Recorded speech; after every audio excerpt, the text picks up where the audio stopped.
यहाँ के जो स्वास्थ्य मंत्री है उनका बयान आता है कि झारखंड में तो पेपर लीक जैसा कोई मामला ही नहीं है। सत्ता पर बैठ के आप कहते हैं कुछ नहीं हुआ, तो मैं बार बार यही कह रहा हूँ कि जिनको आपने जेल भेजा है, जिनको आपने गिरफ्तार किया है, क्या उनको मुर्गी चोरी करने के मामले में भेजा है? जहाँ पर हमारे संघर्ष के साथी बिना पानी के, बिना खाए अपनी जान देने के लिए तैयार हैं, फिर भी अनुशासन में पूरे देश को उन्होंने एक संस्कार का एक परिचय दिया है। फिर भी ये सरकार इन संस्कारी युवाओं का, इन छात्रों का परीक्षा ले रही है। खून चाहिए तो बोलिए, खून भी निकाल के छात्रों को आप तक पहुंचा देंगे। अगर उससे तृप्ति हो, उससे संतुष्टि हो, उसके बाद आप मानेंगे, तो वो भी करने के लिए हम लोग तैयार हैं।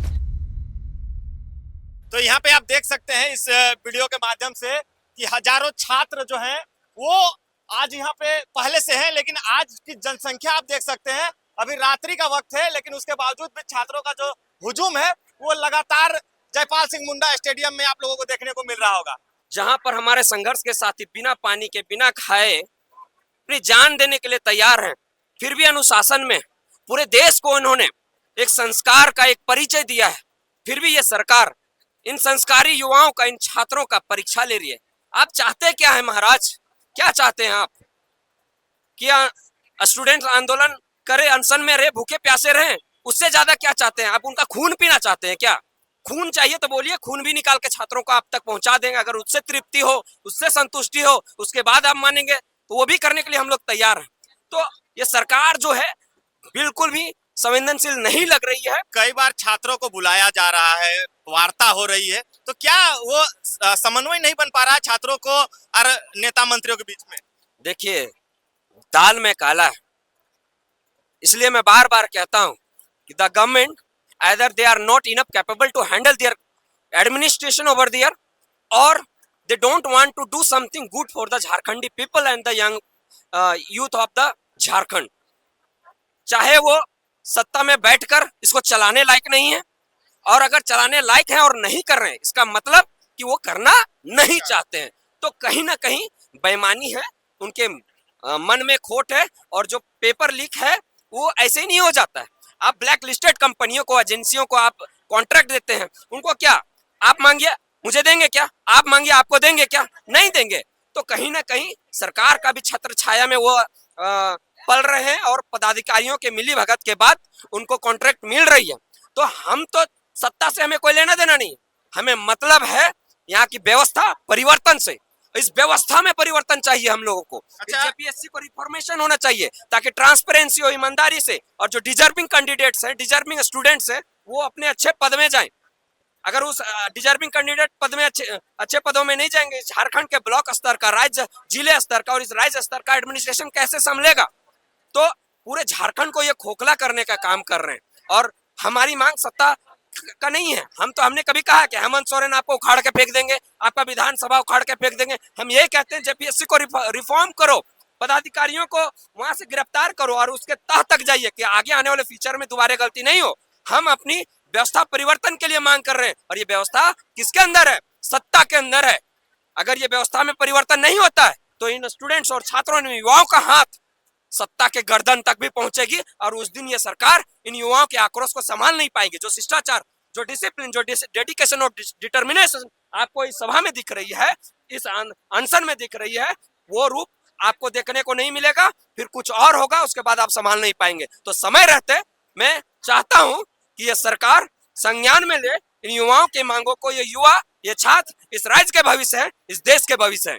मैं देख रहा हूं कि जयपाल सिंह मुंडा स्टेडियम में हजारों छात्र हैं जो कि इधर उधर हैं, कुछ बैठे हुए हैं, लेकिन इसके बावजूद भी यहाँ के जो स्वास्थ्य मंत्री है उनका बयान आता है कि झारखंड में तो पेपर लीक जैसा कोई मामला ही नहीं है। तो क्या इतने सारे छात्र मूर्ख हैं?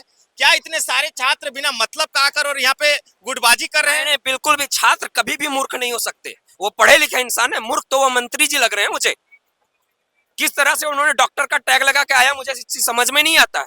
सत्ता पर बैठ के आप कहते हैं कुछ नहीं हुआ, तो मैं बार बार यही कह रहा हूं कि जिनको आपने जेल भेजा है, जिनको आपने गिरफ्तार किया है, क्या उनको मुर्गी चोरी करने के मामले में भेजा है, या लूडो खेलने के मामले में भेजा है? जुर्म क्या था उनका? जुर्म तो कुछ तो है। आपने उनको गिरफ्तार किया है, कुछ तो प्रॉब्लम है, वो गलत पाए गए हैं, तो आप इन गलतियों को एक्सेप्ट करें, और एक्सेप्ट कर इसको सुधार करें। हमारी मांग वही है। हम छात्र हैं, हम लोग चाहते हैं कि आने वाला भविष्य हमारा नेक्स्ट जनरेशन सुधरे। हमारे पूर्वज ने खून पसीने बहाकर अपनी कुर्बानियां देकर इस झारखंड को अलग किए हैं। लंबे संघर्ष के अंदर के बाद ये झारखंड अलग हुआ है। और आप देख रहे हैं कि जिस तरह से एक युवा छात्र नेता अगर सदन में गए हैं, जेल कैंप के सुप्रीमो टाइगर जयराम महतो जी, जो हमेशा छात्रों की आवाज बनते आए हैं, वो भी आज देखे कि अन्न जल सब बांट दिए हैं और पूरा विधानसभा वो भी अनशन में है। और सबसे बड़ी बात कि जो युवा और छात्र हमेशा आंदोलन ही करते रहे, उनका क्या जीवन आंदोलन में ही गुजर जाए? उनकी कोई अपनी जिंदगी नहीं है, उनकी कोई ख्वाहिशें नहीं है क्या? उनका कोई नेक्स्ट जनरेशन की परवरिश कैसे होगी? ये चीज कहां से आएगा? तो मैं यही कहता हूं कि अब युवाओं के पास एक जरिया बन गया है कि जो छात्र सड़क में साथ संघर्ष कर रहा था, उसमें से एक छात्र हमारे सदन के अंदर है, एक छात्र हमारे सदन के अंदर है।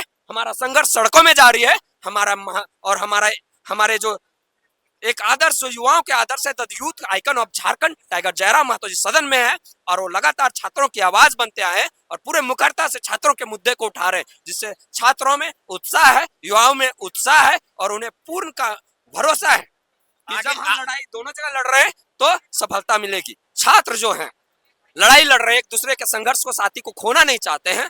तो हम चाहते हैं कि समय रहते इस एडमिनिस्ट्रेशन को, इस सत्ता को कहना चाहते हैं, चेता देना चाहते हैं कि समय रहते छात्रों की बातों को मानिए। छात्र लूटने नहीं आए, कोयला चोरी करने नहीं आए हैं, अबरक चोरी करने नहीं आए हैं, पत्थर बेचने नहीं आए, शिक्षा का अधिकार मांगने आए हैं। क्या विधानसभा तरीके से उनकी बातों को मानिए, और नहीं तो अगर आज रात ये फैसला नहीं आता है तो फिर कल विधानसभा मार्च होगा। और विधानसभा मार्च होगा तो आपको क्या लगता है कि 9 दिन तक जो जज्बात युवा और छात्र यहाँ संभाल के रखे हैं, क्या जब वो फटेगा तो क्या ये सत्ता में लोग बैठे लोग, उनकी चैन की नींद नहीं उड़ गई तो फिर मुझे बोलिएगा, संभालना मुश्किल हो जाएगा। ये ग्राउंड वैसे ही अभी से खचाखच भर गया और लगातार ये जनसंख्या बढ़ती जा रही है। और जिस तरह से छात्रों का ये कहना है कि अब हम लोग अनिश्चितकालीन भूख हड़ताल कर लिए, बहुत ज्यादा माने एक लिमिट होता है वो छात्रों ने पार कर दिया है। अब छात्रों का कहना है कि अब हम लोग विधानसभा की ओर कूच करेंगे। अगर आज रात तक बात बनती है तो ठीक है, नहीं तो सुबह कल यहाँ पे रांची की सड़कों पे छात्रों का जनसैलाब आप लोगों को नजर आएगा। साथ ही साथ हो सके तो आपको दिल्ली में जिस तरह से लाठियां चली थी, उस तरह का नजारा झारखंड में भी देखने को मिलेगा। क्योंकि जैसे ही छात्र अभी तो यहाँ शांतिपूर्ण धरना प्रदर्शन में बैठे हैं, जैसे ही छात्र यहाँ से उठेंगे, रोड में निकलेंगे, तो यहाँ के शासन प्रशासन के नाक में दम हो जाएगी। इतनी भीड़ को वो कैसे संभाल पाएंगे? चलिए, बतंगड़ न्यूज के साथ आप लोग बने रहे।